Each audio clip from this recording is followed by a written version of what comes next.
Dans mon parcours sur la terre, tout peut sombrer. Dans ma marche vers le ciel, tout peut sombrer.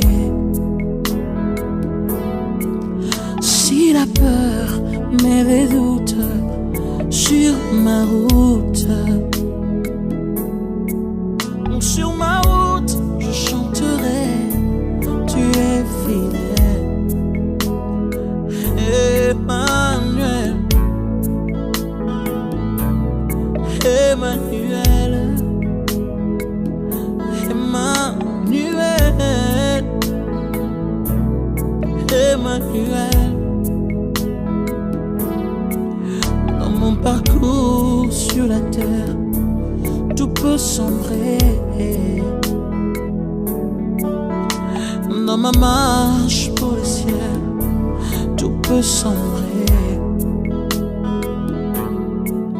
Si la peur met des doutes. Bien-aimés dans le Seigneur, je vous salue dans le nom puissant de Jésus.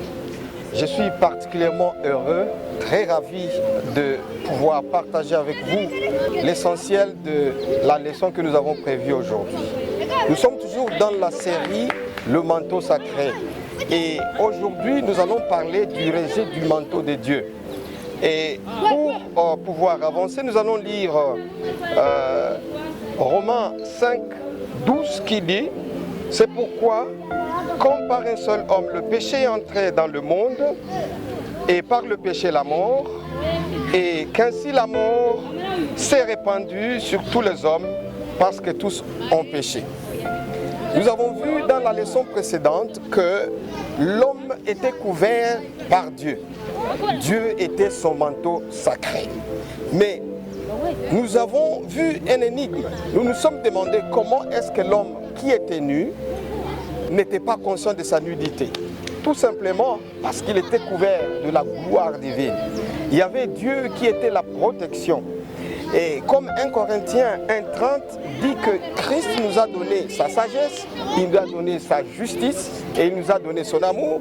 Ainsi, avant la chute, l'homme était sous la protection de Dieu. Il avait sa sagesse, il avait la perfection divine. Au cours de la leçon d'aujourd'hui, nous allons voir 3 points.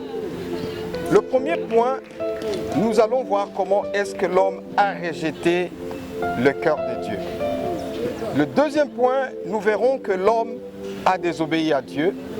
Et le troisième point, nous allons voir comment l'homme n'a pas assumé ses responsabilités dans le jardin d'Éden. Commençons par le premier point. Notre premier point, c'est l'homme qui a rejeté le cœur de Dieu. Dieu dit dans Ésaïe 55, versets 8 à 9, nous lisons, « Car mes pensées ne sont pas vos pensées, et vos voix ne sont pas mes voix, dit l'Éternel.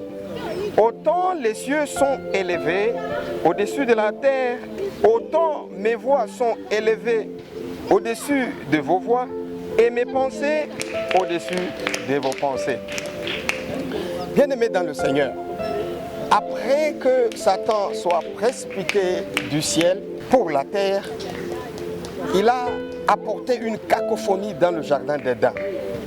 Là où il y avait l'harmonie de Dieu, là où il y avait la perfection de Dieu, mais Satan est venu troubler l'atmosphère du jardin d'Éden, tout simplement pour que l'homme puisse quitter le lieu où Dieu l'a placé. Ainsi, l'homme a rejeté la pensée de Dieu. Et en rejetant la pensée de Dieu, il a rejeté le cœur de Dieu. Cela veut dire qu'il a rejeté Dieu lui-même. Parce que la pensée de Dieu se trouve dans sa parole. Et Dieu était clair à Adam. Il lui a dit, le jour où tu mangeras du fruit de l'arbre du milieu, tu mourras. Et comme Satan était malin, la Bible dit que c'était un animal rusé, Satan est allé voir si la pensée de Dieu était dans Ève. Et effectivement, il a trouvé que Ève n'avait pas toute la pensée de Dieu. Et cela est la même chose aujourd'hui pour beaucoup de gens. les gens n'ont pas toute la pensée de Dieu en eux. Les gens rejettent la parole de Dieu. Et quand le diable vient, il trouve que les gens n'ont pas la pensée de Dieu. Les hommes quittent le cœur de Dieu, donc ils rejettent Dieu. Ève a rejeté la pensée de Dieu. Pourquoi? Ève a rejeté la pensée de Dieu parce qu'elle avait une confusion totale de ce que Dieu a dit. Ève a ajouté ce que Dieu n'avait pas dit. Et quand on ajoute ce que Dieu n'a pas dit, on va en dehors de Dieu. Où on a toute la pensée de Dieu, où on a toute la parole de Dieu, où on n'a pas sa parole. Et c'est pourquoi elle a ouvert la porte et le diable l'a tenté. Nous lisons la parole de Dieu dans Proverbe 24, 9 qui dit « La pensée de la folie n'est que péché, et le moqueur est en abomination parmi les hommes. » Bien-aimés dans le Seigneur, lorsque vous rejetez la pensée de Dieu, c'est ça ce qu'on appelle le péché. C'est-à-dire vous rejetez Dieu et vous rejetez son cœur. L'homme a désobéi à Dieu. C'est notre deuxième point. En rejetant la parole de Dieu, en rejetant la pensée de Dieu, Ève a accepté la pensée du diable. Et en acceptant la pensée du diable, elle a péché. Le péché, c'est donc rejeter le cœur de Dieu et accepter le cœur de quelqu'un d'autre. Rejeter la pensée de Dieu et accepter la pensée des autres ou sa propre pensée. Et c'est ce que Ève a fait. Ève, qui n'était pas l'interlocuteur numéro 1 de Dieu, s'est permis à répondre au diable alors qu'elle ne maîtrisait pas toute la pensée de Dieu. Et c'est pourquoi elle a ajouté à ce que Dieu n'a pas dit. Alors, à ce moment-là, elle a rejeté, elle a péché. Malheureusement, elle a aussi apporté à son mari et Adam a aussi mangé de ce fruit. Tous les deux ont rejeté donc la pensée de Dieu. Ils ont rejeté le cœur de Dieu. Ils ont accepté le cœur de Satan. C'est pourquoi Romains 5, 12 nous dit que par un seul homme, c'est-à-dire Adam, le péché est entré dans le monde. Et par le péché, la mort. Romains 3, 23 nous dit que tous ont péché et sont privés de la gloire de Dieu. Donc tous, tout le monde, toute l'humanité, par Adam, nous avons failli, nous avons chuté et nous avons été séparés par Dieu. Romains 3, 10 nous dit, il n'y a point de juste, pas même un seul. Nul n'est intelligent, nul ne cherche Dieu. Tous sont égarés, tous sont pervertis.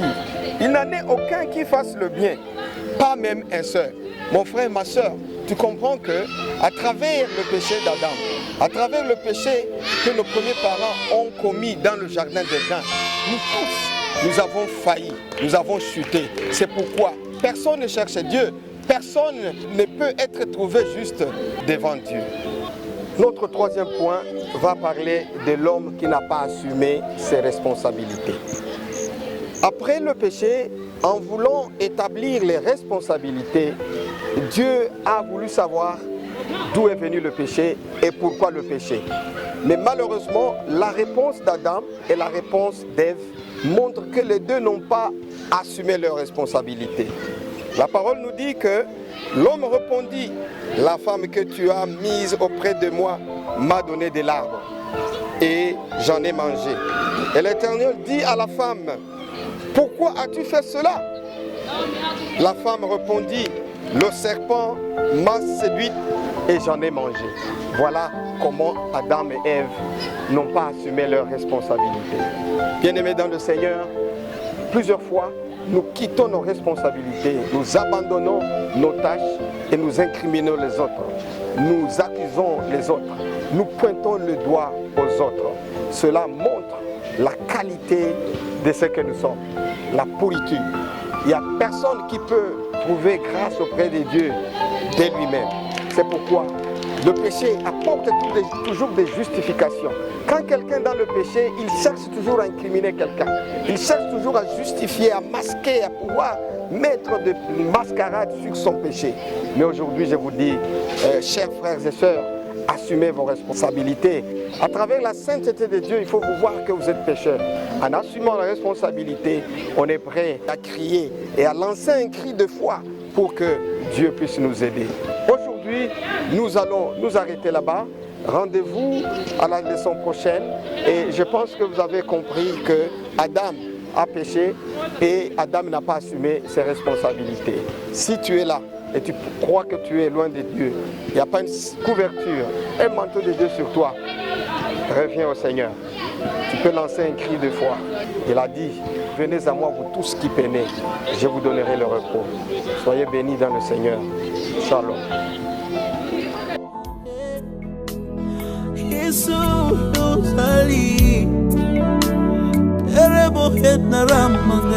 Jésus,